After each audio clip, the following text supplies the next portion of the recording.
Starting next Tuesday, I'm going to be taking piano lessons from Mrs. Perkins down the road.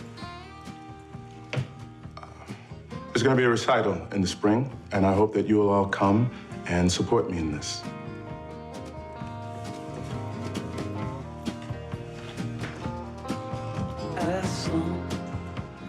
What was that?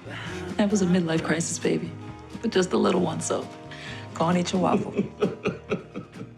And that was actor Sterling K. Brown in the new NBC series This Is Us. The Emmy-winning actor has been very busy lately, coming off his lauded performance in the People vs. O.J. Simpson American Crime Story, as well as filming a few movies, and he joins us now to discuss all of it. Welcome, Sterling. Great to have you here. Thank you so much, Tanya. And congratulations. First off, you're being called one of the breakout stars of 2016. Very exciting. It's very, very cool. I mean, to break out after 15 years, but I'll take it. That's right. That's Absolutely. right. So tell us a little bit about This Is Us and your character, because in some ways, your character could be called the nexus of the whole show. Okay, I'll take that. Let's see. It's about the Pearson family. And we find them in the pilot. There's 4 characters that are all turning 36. And then we come to find out that they're all related to one another, that there's a set of triplets that are played by twins and an adopted brother, Randall, myself, and then their father, who's also 36. But we see the parents when they're 36 and the kids at 36, and we don't realize that until after the pilot. But then we go back and forth in time and watch how Jack and Rebecca, the parents of the Pearsons, parented these 3 children that are now adults. Right. And it's really this amazing thing where you realize that your parents are just people and that they're making it up as they go along and doing the best that they can. And it's sort of this moment for me. I remember I said, my mom's just a person. I can cut her a break. You know what I mean? Yeah. She doesn't have to be perfect all the time. We're just all trying to figure it out. Do you think we come to that realization when we ourselves become parents? Well, you know, the realization I had when I became a parent was that I don't think it's possible for them, the children, to love me as much as I love them. I think that's true. That hits you really hard. And I was like, oh, that's the way my mom loves me. Right. But it's kind of the natural order of things. It's the natural order of things, right? As it should be. So tell us why you think This Is Us has hit such a chord with audiences. It's the kind of show, Tanya, that forces you to feel, right? Like some people love to go into it. Some people are like, I don't know if I want to feel anything right now. Well, if you're one of those two, it just cracks your heart wide open. And it's funny, and it's also makes you feel empathetic. So at one moment you're laughing, and the next moment you find yourself crying. And I think there's something really cathartic about that experience and recognizing that we're all in this together. Right. The show is called This Is Us, but This Is Us applies to everybody. And what do you, Sterling, the actor, think about your character, Randall? Do you feel like you have some commonality, or? We have a lot of commonalities. He has a beautiful wife. I have a beautiful wife. Oh, that's so sweet. Right? He's got 2 beautiful children. I have 2 beautiful children. And he's got a very successful career. It's hard to explain what he does, but he's very successful at what he does. And I'm having a period in my life where things have been really, really good. Absolutely. I also lost my father when I was 10 years old. And while Randall didn't lose his adopted dad at age 10, we know that his adopted dad has passed away and is no longer living in current day 2016. So the idea of wanting to connect with fathers is something that I think the both of us share. So you're enjoying inhabiting this character? Very much so. Excellent, Yeah. excellent. Now let's talk a little bit about the People vs. O.J. Simpson. Sure. You won the Emmy for that. I did. Did the success of that show take you at all by surprise? Yes. I knew that it was going to be a good show, but I've been a part of other good shows that didn't quite capture people's imagination and critics' imagination the way in which this show did. I knew everything that Ryan Murphy does kind of turns to gold. And it had Cuba already attached to it, and Sarah Paulson, and John Travolta, so there was this A-list cast. I think the biggest surprise was that I was in it in the first place, right? And then, once people saw it and responded to it, and it became this water cooler sort of television event where people were talking about it the next day. You weren't saving it on your DVR. You were taking it in real time.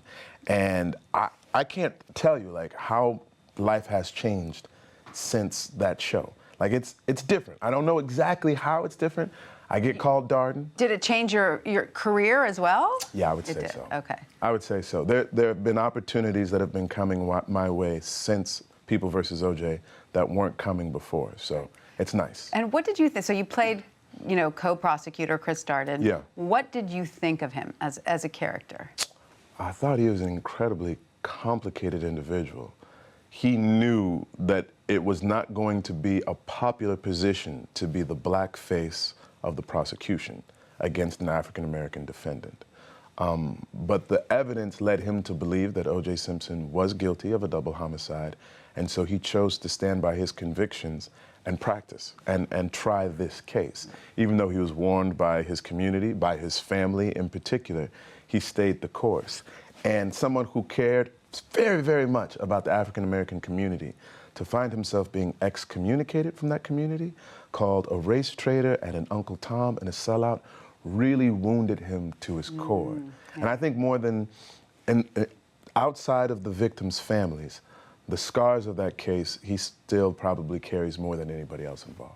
And did you personally follow the trial, the real trial when it was happening? And then did you have different feelings about it as you sort of re-experienced it through the drama? I followed it. I was a freshman in college at Stanford University, so I couldn't follow it too closely because I didn't want to flunk out of school. Right. But I did follow it, and I remember having very strong opinions about the trial and wanting O.J. Simpson to be acquitted, and not even knowing if he committed the crime or not, but knowing how many times black men had been fallen short by the criminal justice system.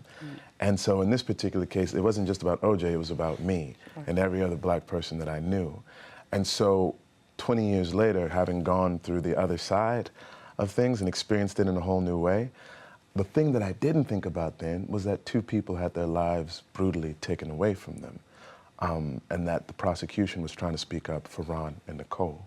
So yeah, it did change my views on the trial quite dramatically. That's interesting. So Yeah. did it flip-flop? Yeah. It did. Yeah, absolutely.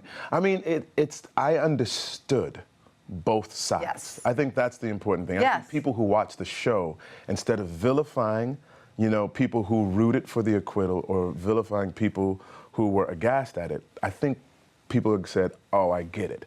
I get why you were happy. I get why you were appalled. There's an understanding Yeah, for both sides. Absolutely. Fascinating. Now let's talk about some of your new films. You have a new movie that you're starring with Kate Hudson in, Yes. coming out soon. Tell us about that. I did a film about the early life of Thurgood Marshall called Marshall.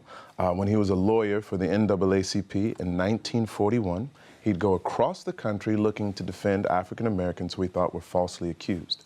So my character is the defendant. I went from prosecution to the defendant, and his name is Joseph Spell. And he's accused of the rape and attempted homicide of Eleanor Strubing, which is played by Kate Hudson. Great film, directed by Reggie Hudlin. We've got Chadwick Boseman, Josh Gad, Kate Hudson, Dan Stevens, James Cromwell. Great cast. And Sounds like an emotional drama, for it sure. It is definitely not a farce. No, no. But I can't wait for people to see it. It's based on a true story, one that I didn't know anything about, that I think people will be fascinated by. I can't wait to see your performance in that. I'm sure. Do you feel good about the performance? I feel good. All right, I can't wait to see it. Sterling, thank you so much for that. Thank you for having me. Pleasure to talk to you Appreciate today. it.